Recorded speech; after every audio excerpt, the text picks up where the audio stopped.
and hunting down some goddamn Arabs, baby!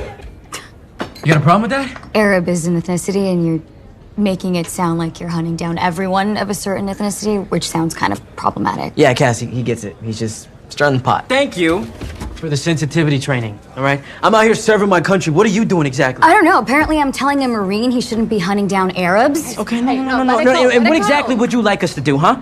Go over there and teach them pronouns? How about starting with knowing who your actual enemy is and not making disturbing... I should go check on my husband. You're this mad, really?